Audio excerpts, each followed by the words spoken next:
नमस्कार दोस्तों, Hindi with English channel में आप लोगों का स्वागत है। जैसा कि ये newspaper the times of India से लिया गया है, जो बिगिनर्स लोगों के लिए इस न्यूज़पेपर के माध्यम से आज हम आप लोगों को ये बताना चाहते हैं कि किस प्रकार से इंग्लिश न्यूज़पेपर को रीडिंग किया जाता है। इसके लिए आप लोगों को सबसे पहले इंग्लिश रीडिंग के लिए आप लोगों का ग्रामर, ट्रांसलेशन और या टेंस की नॉलेज होना बहुत ज़रूरी है। और इसके बाद आपको इंग्लिश रीडिंग करने से पहले आप लोगों को सभी वर्ड मीनिंग्स की भी जानकारी होनी चाहिए। तो आइए हम लोग स्टार्ट करते हैं एक छोटे से न्यूज़ से लेकर, जो टाइम्स ऑफ इंडिया की आज ही 7 अगस्त 2020 को यह न्यूज़ टाइम्स ऑफ इंडिया में छपी है। तो स्टार्ट करते हैं दोस्तों। Former J&K Murmu to replace Mehrishi as CAG CAG. इसका फुल फॉर्म होता है controller auditor general of India. ये एक भारत का ऑडिटिंग संस्थान है जो भारत के हर एक चीज़ों का ऑडिट करता है और भारत सरकार को यह रिपोर्ट सौंपती है। यह भारत सरकार के लोकसभा के विपक्ष को रिपोर्ट सौंपती है और ये लोकसभा के विपक्ष लोकसभा में इसके प्रति आवाज़ उठाती है। तो इसके पहले चेयरमैन राजीव महर्षि हुआ करते थे, लेकिन अभी हाल में ही जो गिरीश चंद्र मुर्मू J&K का लेफ्टिनेंट गवर्नर होते थे, उन्होंने अपना इस्तीफ़ा दे दिया है और इसके बाद कंट्रोलर ऑडिटर जनरल के चेयरमैन गिरीश चंद्र मुर्मू जी को बनाया गया है। तो इसी विषय पर चर्चा करते हुए आज हम लोग इस न्यूज़ को पढ़ते हैं। New Delhi, farmer J&K lieutenant governor GC Murmu. एक बार फिर आपको बता देना चाहता हूँ कि यहाँ GC का मतलब गिरीश चंद्र मुर्मू है। ए 1985 बैच IAS ऑफिसर, इन्होंने 1985 के IAS बैच ऑफिसर थे। Was appointed the controller and auditor general on Thursday. बृहस्पतिवार को गिरीश चंद्र मुर्मू जी को भारत के कंट्रोलर एंड ऑडिटर जनरल के रूप में नियुक्त किया गया। He will succeed Rajiv Maharshi who is retiring on Friday. और अभी जैसा कि दोस्तों अभी मैंने बताया कि कंट्रोलर एंड ऑडिटर जनरल के चेयरमैन राजीव महर्षि जी थे, उनको ही रिप्लेस करके गिरीश चंद्र मुर्मू जी फ्राइडे को कंट्रोलर एंड ऑडिटर जनरल के चेयर पर बैठे हैं। A government notification said the president had appointed Murmu to be the CAG from the date he took charges of office. Bharat सरकार ने भारत के राष्ट्रपति को गिरीश चंद्र मुर्मू जी के अपॉइंटमेंट के लिए सिफारिश की और गिरीश चंद्र मुर्मू जी को भारत के कंट्रोलर एंड ऑडिटर जनरल के रूप में नियुक्त किया गया। Murmu resigned as J&K LG। Girish Chandra Murmu ji जो पहले जम्मू एंड कश्मीर के LG हुआ करते थे, उन्होंने अपना इस्तीफ़ा सौंप दिया ऑन वेंसडे को इन ए सरप्राइज मूव। और ये जो घटना अभी घटी है, इसको एक सरप्राइज के रूप में माना जा रहा है। While the centre swiftly choose former union minister Manoj Sinha as his successor in Srinagar.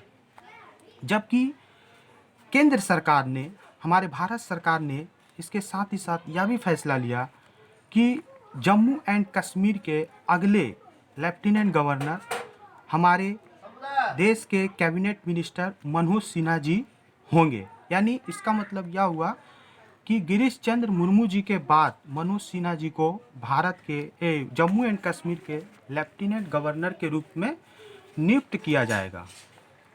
The decision on who would succeed Maharshi as CAG did not come until late Thursday evening.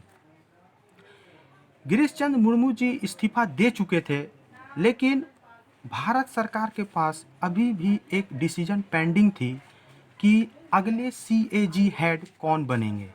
क्योंकि इस टाइम्स ऑफ इंडिया में यह एक बात लिखी हुई है कि CAG did not come until late Thursday evening.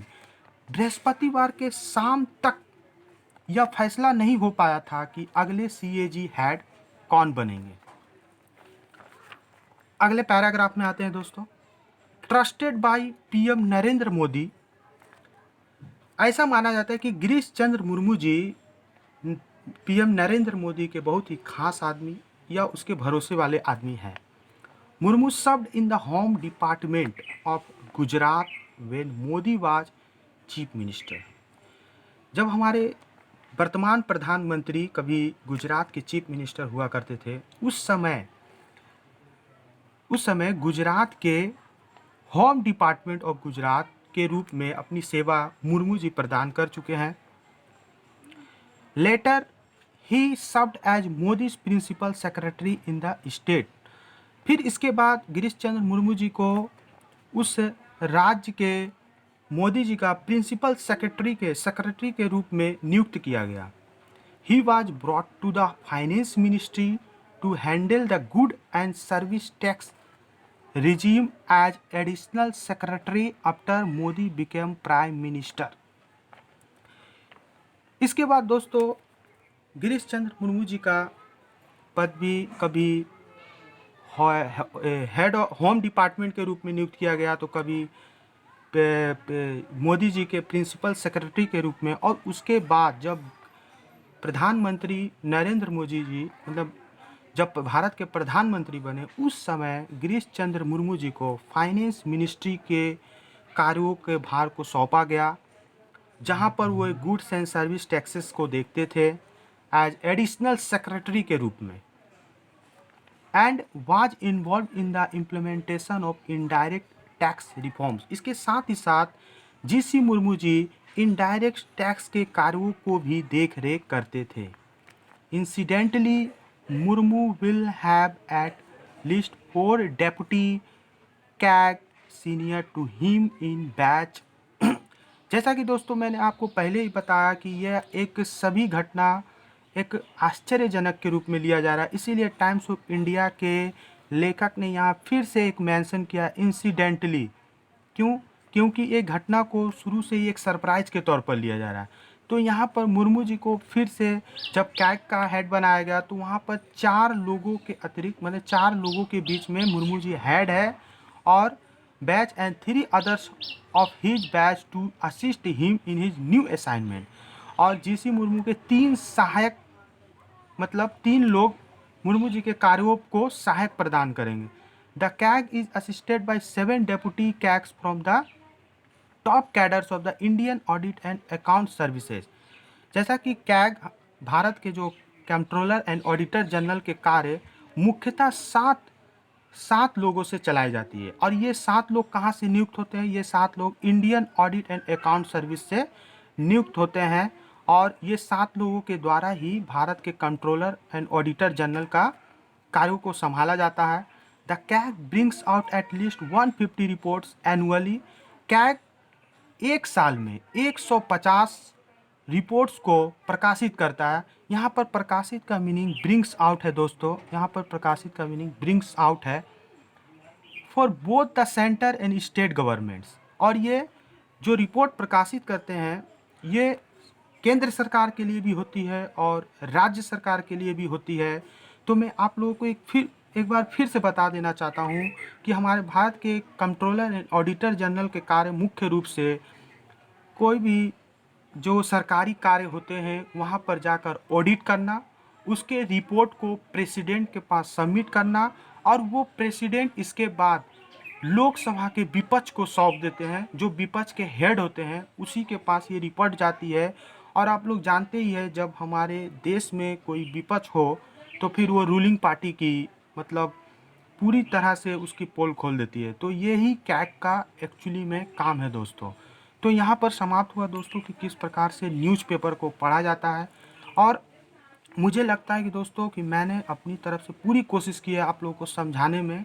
और अगर आप लोगों को ये समझ में आया होगा तो कृपया वीडियो को लाइक कर दें और चैनल को सब्सक्राइब कर दें। और अगर कोई भी क्वेश्चंस हो इस न्यूज़ से रिलेटेड तो कृपया कमेंट बॉक्स में अपना मत ज़रूर लिखें। ठीक है, थैंक यू दोस्तों, धन्यवाद।